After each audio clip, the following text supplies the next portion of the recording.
Minority Leader Capri Cafaro. Capri, good morning. Good morning. And GOP pollster and strategist Justin Wallin. Boy, we are going to get to the jungle. But Capri, look at this. I mean, today's primaries in California, the Republicans need California, or the Democrats need California when it comes to the House of Representatives in general. 40 Republican House seats are being defended right now. Only 19 Democrat seats are being defended. That's on a national basis right now, Capri. How high are the stakes? The stakes are certainly high, and the package that just led into this from Peter Doocy, I think, really provided a really good overview of the challenges that are going to happen. I think that because the Democratic Congressional Campaign Committee has looked at places like California, where there are a number of retirements, like Darrell Issa, like Ed Royce, that are opening up opportunities that weren't necessarily there previously. In addition to taking a look at some of these congressional districts where Hillary Clinton, beat Donald Trump, maybe even by a few percentage points. So they're really trying to get every opportunity possible to have a seat at the table, to play, to get those seats in November to try to take back the House. But because of this quote-unquote jungle primary of the top two vote getters, and because there's so much backbiting and infighting happening within these multi-candidate primaries on the Democratic side, or contests on the Democratic side, we may kill ourselves and defeat ourselves in the process of trying to get there. I have to tell you, Justin, I mean, it's not funny, but it kind of is. Let's talk about the 45th. And Peter Doocy talked about the 45th district in his story just now. This is incumbent Mimi Walters, as she was first elected in 2014. This is where it seems to be a free-for-all. And this is what Capri is talking about. 4 Democrats, they've all raised about $500,000. I mean, there's so many different candidates here. This is one prime example of where the Democrats could kind of shoot themselves in the foot. Yeah, absolutely. And the 45th is one of those interesting seats that it looks good on paper for Democrats because, again, Hillary won a number of seats in Orange County. But the reality is that particular seat, more so than many seats in Orange County, is not really in play as much as others. And not the least of which because you have a zillion different candidates on the ballot in this jungle primary, and you have a number of different Democratic candidates who could split the ticket.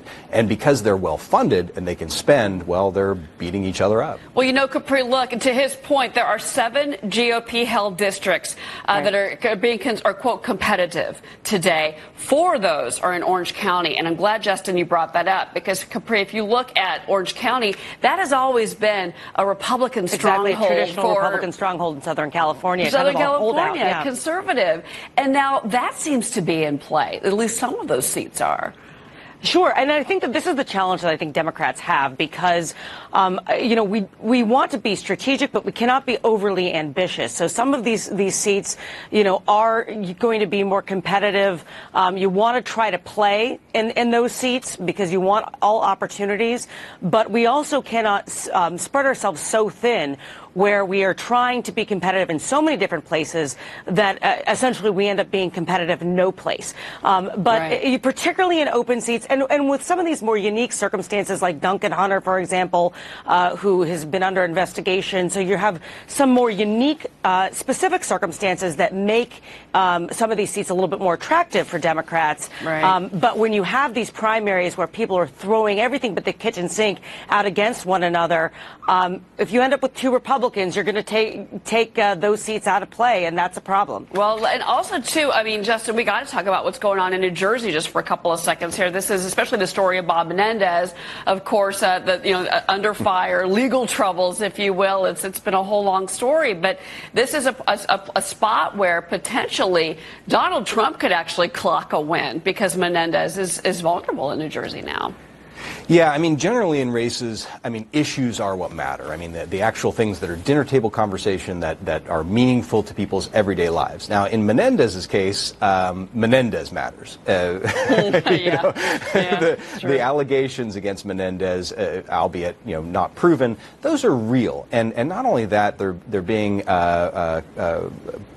logged up by a Democratic opponent. So, I mean, I think that is a tough seat for Democrats. Although, I mean, traditionally, traditionally. It's a blue space. But we'll see how that pans we'll out. See, but that's, though. Right. Because, and real quick, Capri, to this, because I was looking at, so Lisa McCormick is a publisher. That's who he's going against now in his own primary. And that's actually being considered competitive because of Menendez's legal troubles. But yeah, either one of them is going to have to face Robert Hugen, excuse me. He's the executive chairman of Celgene come November. Right. I mean, this is a businessman that's going to go. I mean, this could be really a competitive race. We've seen businessmen be successful in New Jersey. Previously, at least in the context Democrat, but John Corzine, for example. So New Jersey is kind of an interesting place. It is blue, but sometimes they will cross over for folks like Chris Christie. And I agree with Justin. This is really about Bob Menendez because of the special circumstances that have arisen here. And everything, whether it's New Jersey or California, it's about turnout, it's about who shows up, and more importantly, who doesn't show up to the polls, which is going to impact the outcome. Capri, Justin, can't wait to find out what happens today. We may not even know tomorrow, by the way, because of the absentee ballot, so we may be standing by for a long time on this. Capri, Justin, thank you so much. Thank you. Appreciate it. Thank you. We will be watching that. Yeah, no kidding. Coming up, the lava flow in Hawaii destroying everything in its path.